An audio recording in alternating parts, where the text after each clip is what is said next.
G'day fellas. In this video I'm going to be talking about revolutions and I'm going to be giving them a ranking on where I believe they sit. So it's important that you understand that this is subjective and it's based on my opinion, and that the ranking of the revolution does not necessarily reflect what I actually think of your country. At the same time, you might have a different thought about the strength of a revolution. So what I'm going to do is I'm going to leave a link in the comments below. If you'd like to make your own tier list, then feel free to do that, because I'll also be posting this on Reddit, so you can come in there and you can post your link and we can have a little bit of a discussion about why you might think a certain revolution is stronger or weaker than what I say it is. So for those of you who don't know what a revolution is, once you've reached the industrial age with a European civilization, instead of going up to the imperial age, you have the option of starting a revolution. So when your settlers revolt, a couple of different things can happen. But with almost all revolutions, you're going to be giving up your settlers and they're going to be turning into military units. So each revolution provides different bonuses, but each revolution can be given one category of the following. Some can be given two, some can be given even three. So the first one is an emergency revolution. So that's when you've got no option left. You pull this one out of the bag and it's your last chance at victory. Normally, you're hoping to receive some sort of important upgrade or units as a result of doing the revolution. The second thing, it's the stalemate solving revolution.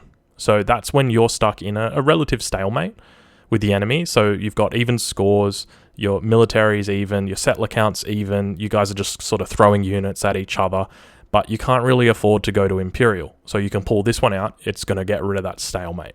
So the third thing is the economic revolution. So that's where you harness the power of the revolution to increase the economic power of your civilization.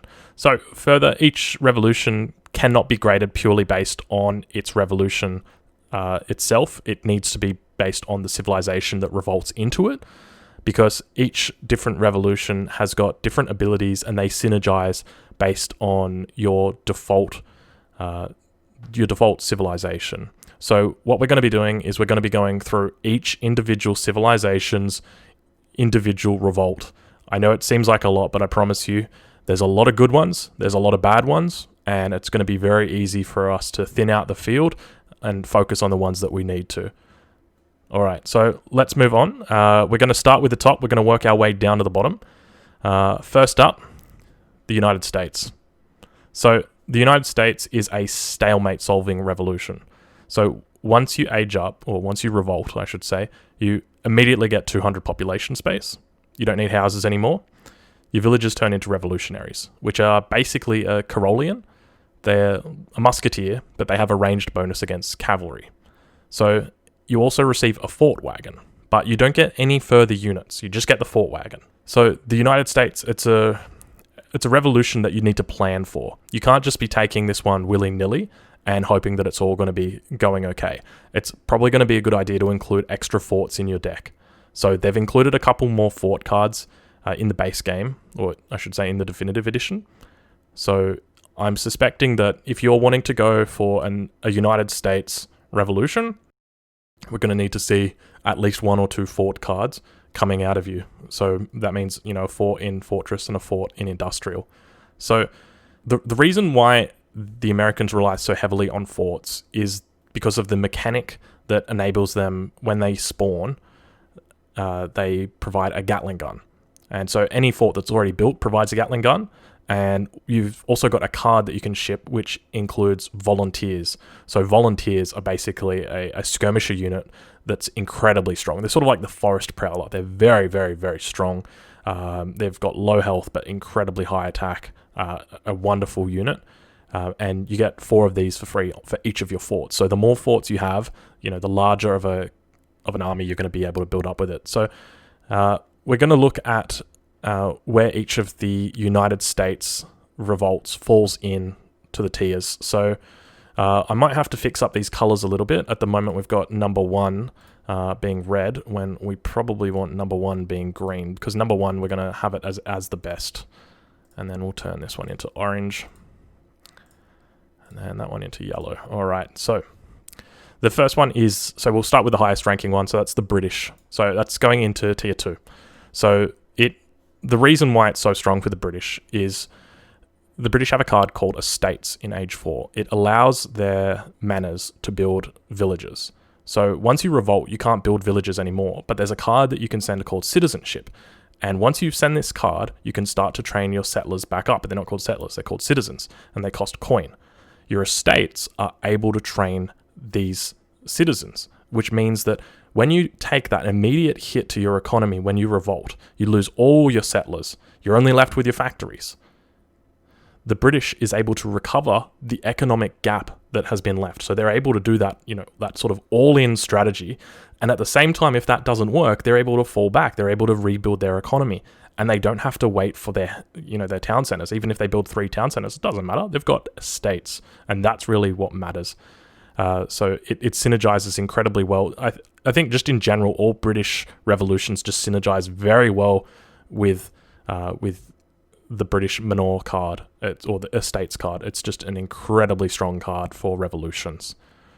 So moving on, the next one is the Swedes. So I do apologize. You can only see about a third of the flags here.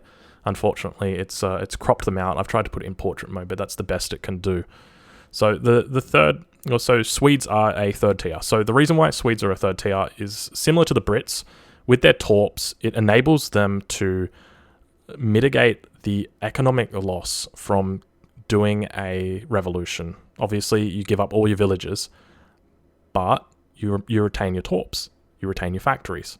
And by having torps, it enables you to continue your coin generation, it enables you to continue your food generation, so you continue to supply units to the front line, you can continue to send, like once you've sent your citizenship card, you can continue to build citizens.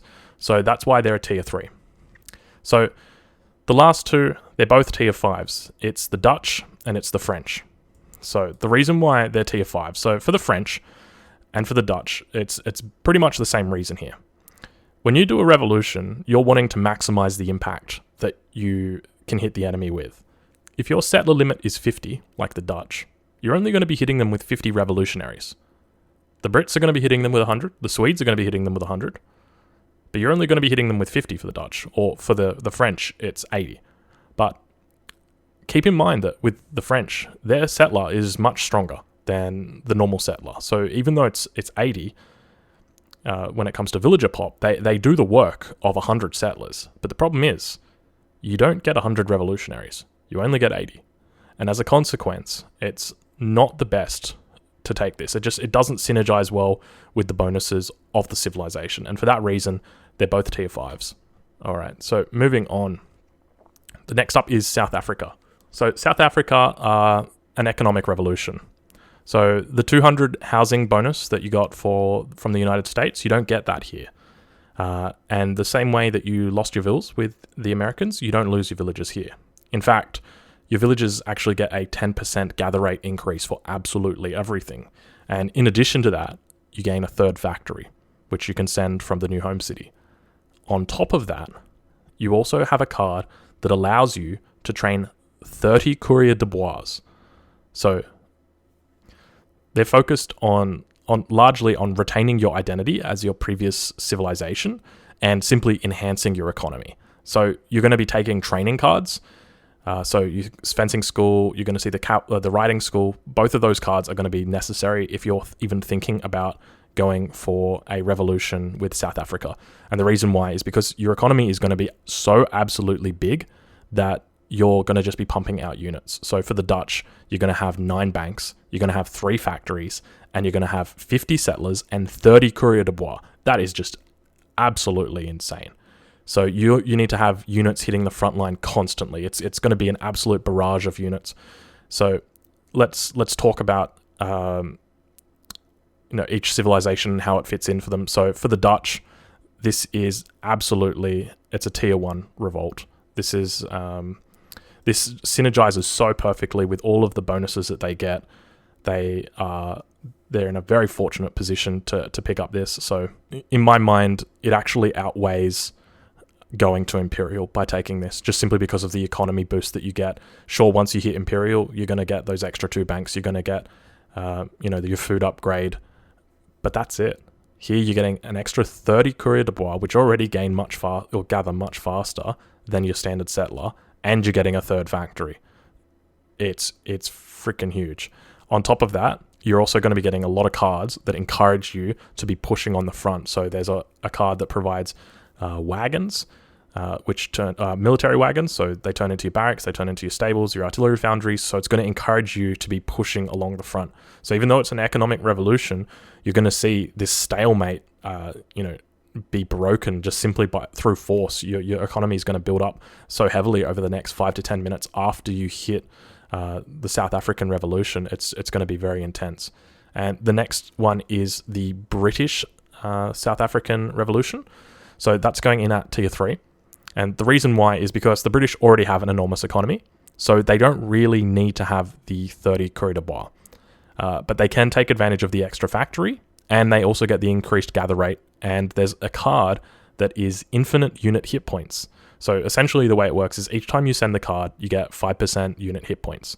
You can send this card as many times as you like. So once the Brit sends his third factory and everything else he needs to send, he can just send this card on repeat.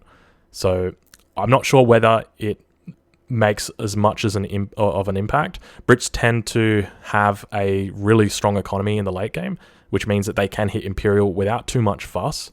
So I don't think we're going to be seeing Brits go for the South African Revolt a lot. But nonetheless, it's still a really, really strong revolt for the Brits. The only thing is, though, it doesn't take advantage of the Estates card.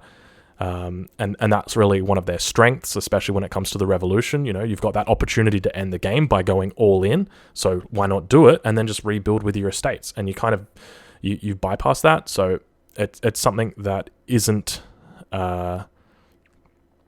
it's not a huge bonus. Okay, so next up, the revolution is Indonesia. So this is an emergency revolution. So it gives you 200 population space, no houses required.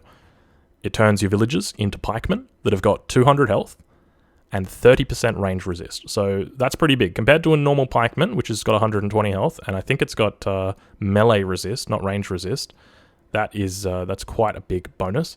And the reason why it's an emergency revolution is because you also receive 4 cannons. Now, these cannons are what you would typically know as flaming arrows from the Japanese. They've just been reskinned. They operate in the exact same way. So it is an absolutely great revolution for turning a game around, especially if you're in a position where you're losing. Your pikemen are a lot stronger than they look. They look like, the colonial militia that the native that the Asian civilizations get, but they are much stronger than that. And so for the civilizations that do get this, just for its emergency factor alone, it's tier 1.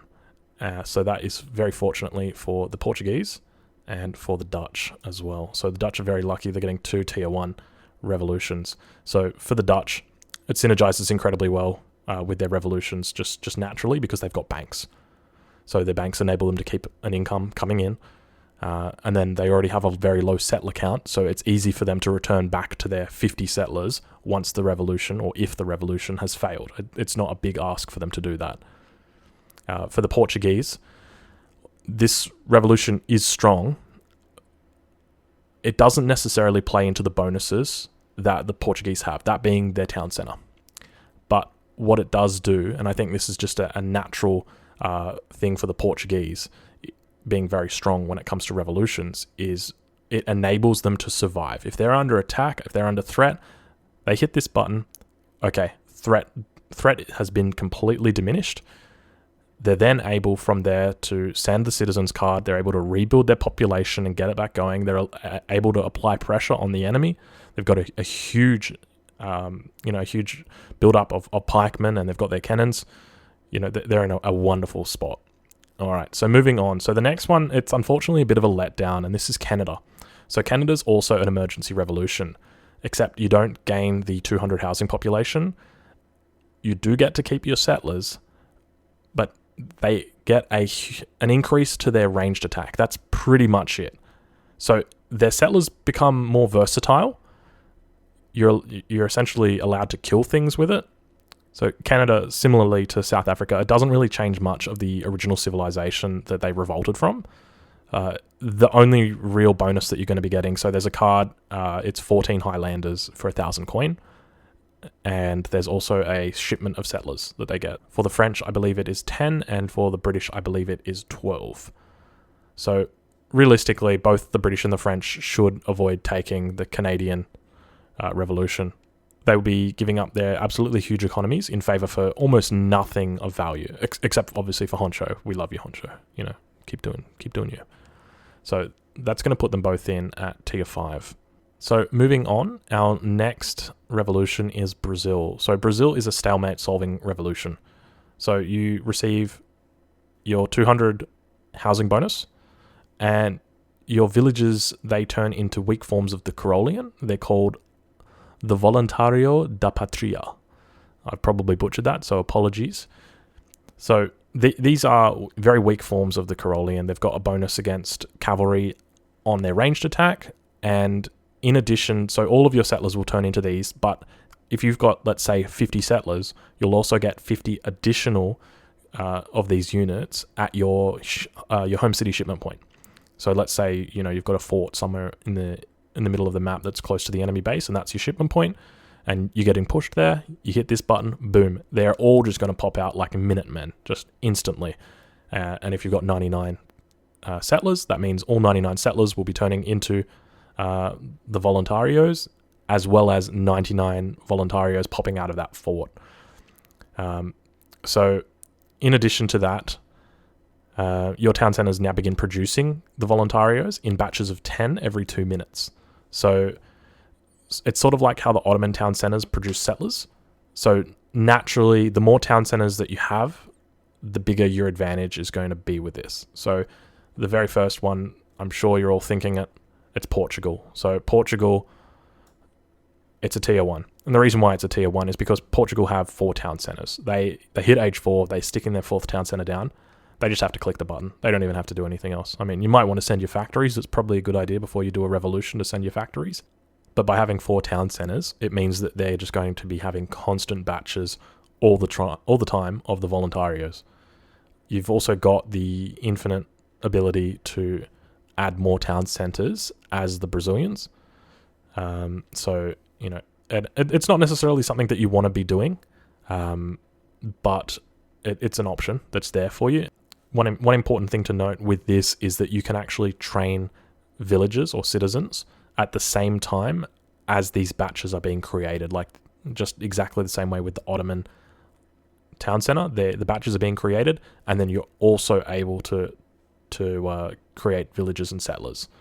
So for the Brazilians, that goes in at tier 1, but for the Dutch, it only goes in at a tier 4. And the reason why is because with the Dutch, it's just simply not viable, because you've got a settler limit of 50, which means the impact you're going to be getting is half as much as what the Portuguese would be getting, typically. And you're only ever really going to make about 1 or 2 town centers. I can't remember the last time I made a 3rd town center as Dutch in a game. It must have been about 2008, I think. So while you can ship more, you're not really taking advantage of your natural abilities, if that makes sense, or it doesn't synergize well with the way that your civilization plays when you're playing as Dutch. And so for that reason, that's why it goes in as a tier 4. So the next civilization or next revolution is probably my favorite. And they're my favorite because they're an emergency revolution, they're a stalemate solving revolution, and they're also an economic revolution all in one. So it's Finland. So while they don't get the 200 population housing bonuses, their villages turn into Karelian Jaegers. So they're veteran skirmishers, which you can upgrade to guard. You also gain 4 blockhouse wagons immediately at your ship point as soon as you revolt. So if you're getting pushed in, just ship those wagons, chuck them down around wherever it is that you're getting pushed in, see if you can hold them off, fall back to your fall back to the blockhouses. It's still going to take time for them to come up, but it is an immediate response that enables you to have skirmishers sitting on blockhouse defense lines. So it's a very strong revolution in the event that there's an emergency that you need to react to imminently. So the reason why it's also just probably the strongest revolution that there is because you're now able to train your Karelian Jaegers in batches. And you might be thinking, okay, well, Drongo, I can train all my units in batches. Well, the Karelian Jaegers, they can still chop wood, and they cost wood. So that means, let's say hypothetically, that you're sitting down at 40 villages, and all of a sudden you hit this button, you change to Finland. You drop down your 4 blockhouse wagons, wherever you like. Each one of those can now train 1 Karolian Jaeger, just like a normal barracks can, and then just as it's about to tick over, you can pop it all up to 5, and you now have 5 wood-cutting Jaegers that chop at the exact same rate as a settler. So there's no negative side to this. They're all just chopping wood, and they cost wood, so there's no real negative to that, except for the fact that they can't... I forgot to mention that. They can't gather coin or they can't hunt unless you send a card from the home city. So you can still gather coin and you can still hunt as long as you send a card from the home city, but you can't actually use mills and you can't use estates at all. They won't work. They won't click onto them. So for the Swedes, who are one of the civilizations fortunate enough to get Finland, this is a tier 1. It's incredibly flexible for them. It gives them an offensive option. It gives them a defensive option. It allows them to retain complete autonomy over their economy, and it enables them to use skirmishers. And for anti-cav, they have the pikemen, so you can sort of combine this with the Papal Guard. So the Papal Guard is an age-up politician from age 3 to age 4, which promotes your pikemen up to guard pikemen. So you normally wouldn't be able to get guard pikemen as the Swedes, but if you take this politician, you get guard pikemen. So then what you can do is you can take that, start building your pikemen, then all of a sudden you hit your Finnish Revolution, and now you've got anti-cavalry for your skirmishers, which, by the way, can be upgraded to guard. So you've got massive levels of synergy right there. That's definitely why it's a tier 1, just because the synergy is so overwhelming. So the next up is for the Russians. So for the Russians, it's a tier 4. And the reason why it's a tier 4 for the Russians is because the Russians don't really have any strong anti-cavalry. Once you hit the button and you choose Finland as your revolution option, you've got a whole bunch of skirmishers, which are pretty much the same thing as strelets. And you've got no way to defend them. Like, you can build musketeers, but you and I both know that the Russian musketeers really aren't that hot when it comes to killing cavalry. You've got cavalry archers, and I'm sure you can imagine exactly, what we're feeling about cavalry archers as well. So there's no real out for them. It just doesn't synergize well with the units that they've got, and as a consequence, it just goes in tier 4. So next up are Peru. So they're a stalemate-solving revolution. So you get the 200 bonus population, but you lose all your villages, and they turn into revolutionaries. The revolutionaries, however, have the ability to hold grenades. And you might be thinking, all right, what does hold grenades mean? So basically just think of it as a grenadier, but they've got 18 range. 18 range grenadiers. So that means that you've got these, a mass of revolutionaries, let's say 50 of them. If they're within a certain range, so I think it's about 12 range, they're going to fire their rifle. But if they're further than that, what they're going to do is they're just going to target acquire onto the unit, and they're just going to lob a grenade out there. Now, unfortunately, this doesn't work with grenade launchers. I think if it did, it would definitely be overpowered. So it doesn't work with grenade launchers, but I still think it's going to be incredibly overpowered, because once you get to this late game battle arena, essentially it's just mass on mass, and whoever can dish out the most damage as quickly as possible is going to win. And so by you having these revolutionaries that can throw grenades, and you just you can research the arsenal upgrade, which increases the area of effect from 3 to 4. They just absolutely demolish. It's impressive. Grenadiers are typically quite a weak unit without the grenade launchers, but because of the range, the 18 range is really, I just want to drive home how important that is. That is such an important fact that they have 18 range. So on that basis alone, they're tier 2 for both Portugal and for Spain, just simply because of the grenade unit. It's incredibly strong.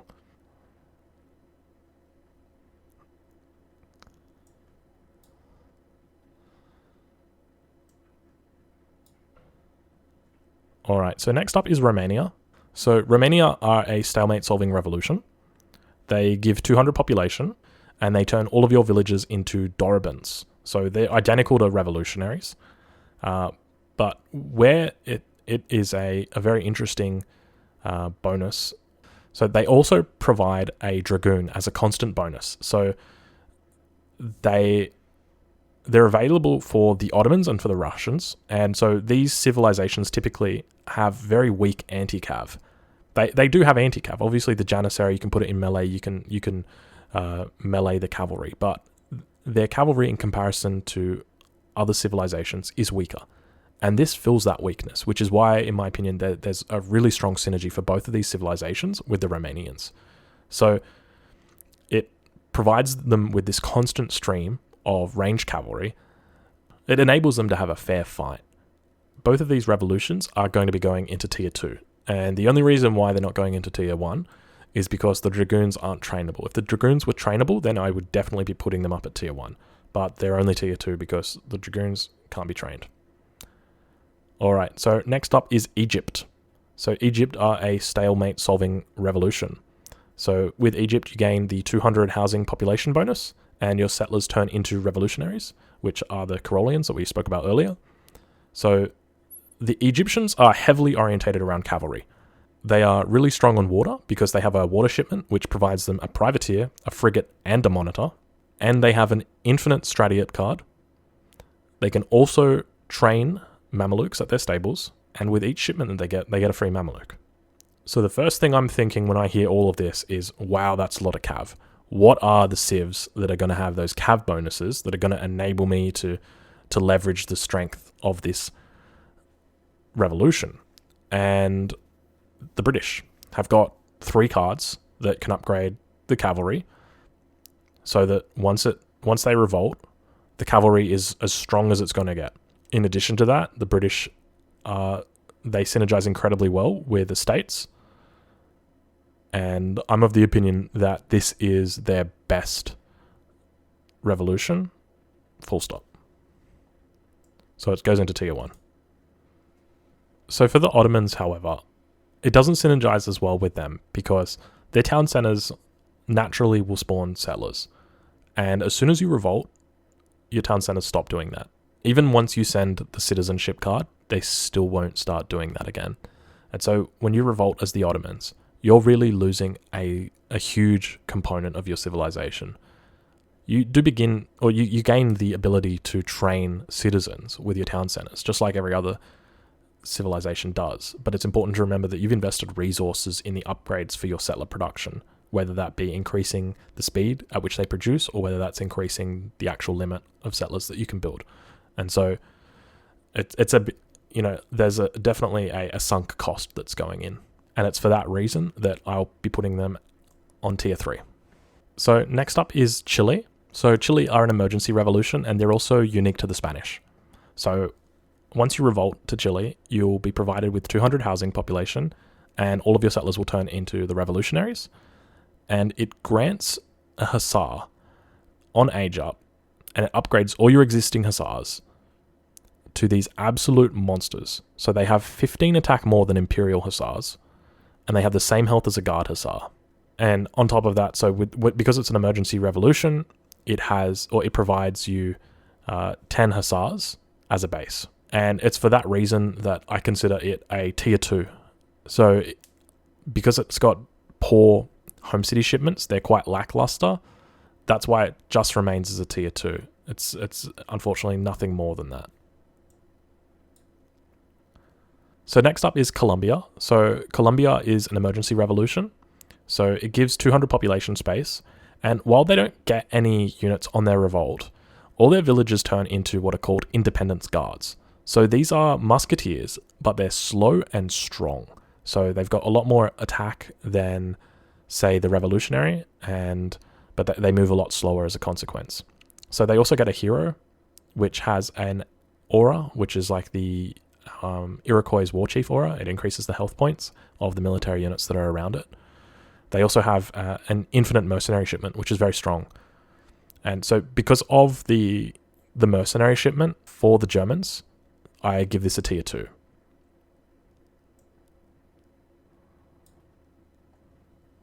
So the Germans have got a card in the Third Age, which increases their mercenary hit points and attack, and that will be extended onto this shipment, and this shipment can be sent infinite times, and it doesn't cost anything, and it's something that you can continue stacking and continue gaining the benefits from throughout the game.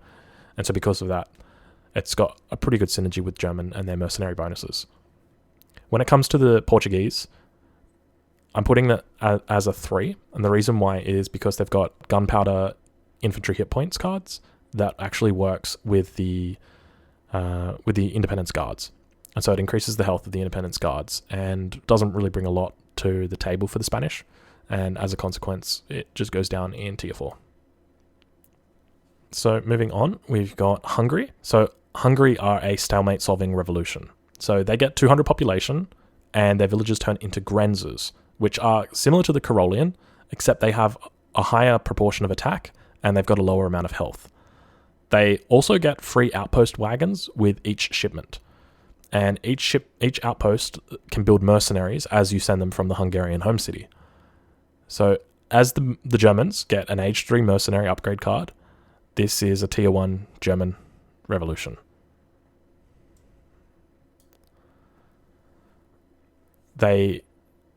So Hungary has access to Jaegers, they have access to Stratiates, and you can actually produce these units. And together with the Age 3 mercenary upgrade card, it just makes Hungary really, really strong. It makes Germany's revolt with Hungary exceptional because there's a wonderful balance between units. You've got the Jaeger and the Stratiate that they've got access to, and you really don't need to make anything else. It's just those 2 units alone are absolutely wonderful. I was actually going to put this down at tier 2, and the reason why was because settler wagons couldn't be produced from mills even after you shipped citizenship. If you'd shipped the card in Fortress Age that enabled you to do that, then the mills still didn't really have a use.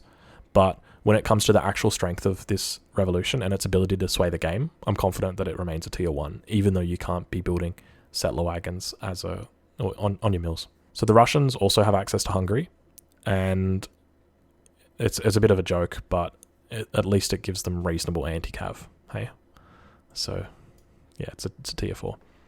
And finally for Ottomans, so the Jaegers do not synergize well with the Ottoman units at all. So it's a bit of a waste because you get a free Jaeger with every outpost. And the synergy between the Russian units and the Jaeger, it's just a very poor synergy. And as a result, it means that they're a tier 5. So next up is Argentina. So Argentina, they provide 200 population and they turn all your villages into revolutionaries. They have access to a unit called the Granado. They seem overall quite underwhelming. And their horses do have grenade launchers, but they're quite weak. And so for that reason, for both the Germans and for the Spanish, I'm putting them as tier 5s. So next up is Mexico. So it's a Spanish unique revolution. So as soon as you hit the button, you're going to get that extra 200 population with them. And all of your villages are going to be turning into raqueros, which are outlaw horsemen. So they're very quick, but they're quite weak. And the one feature of this, which is redeeming, is that Renegados, there's a card that turns them from costing coin into food. And they've got a few cards in there that enable you to continue your food production without actually investing in citizens. So there's a shipment for cows, and it sends a bunch of outlaw riders, and the outlaw riders can harvest the cows. I think there's also a shipment that sends a livestock pen wagon as well. So I think there definitely might be a little bit of potential there, but from everything that I've seen, they're really quite weak. It's only the Renegado that's holding them up, and especially because the Renegado goes from that incredibly high population down to 1 population. So you can absolutely spam these bad boys out. So I'm not too sure where exactly this is going to sit, but my suspicion is that it's probably going to be about tier 4. And the last 3, even though Haiti and the Barbary states are technically different, they're really not even worth talking about. Just don't bother looking at them. They've got absolutely no follow-up. They do not bring anything to the table. Haiti is just a worse version of Brazil. And when I say worse, I mean it's really bad. And the reason why is because there's a focus on melee units. And when you're talking large masses of melee infantry, especially in the late game, it's going to get absolutely decimated by ranged infantry. Ranged infantry is just going to keep destroying it over and over and over again because, you know, when it's late game, you're going to have reinforcing barracks right up next to the front line. It's... I've tried my best to theorize how or where this would fit in, and I really can't find a way. It just doesn't seem to mesh with anything that these civilizations bring to the table. So overall, reviewing, we've got a couple of top tier revolutions, in my opinion. The Dutch and the Portuguese are very fortunate. They both got 2 each, and both are really for different scenarios. So it enables them a lot of flexibility in the late game. The Swedes as well have got, in my opinion, the best revolution option in Finland, and they've got the most synergy with it. The British have got access to Egypt, which provides incredibly strong cavalry, and as long as you can ship those cavalry upgrades before you transition, it's going to ensure that your cavalry is the strongest cavalry in the game at that point. Alright fellas, that's the end of the video. If you've got any questions or queries, make sure you leave them down below in the comments, because I will go through them and I'll make sure that I have a look and just double check and see what people are saying. But overall, that's my thoughts on the revolutions, and hopefully in the next week I'll be able to bring you some gameplay with revolutions. Unfortunately, every single time I've attempted to do a revolution, I've just ended up killing my enemy first. So there's definitely a balance to be had there. I hope that you've enjoyed the video, and thank you very much for watching.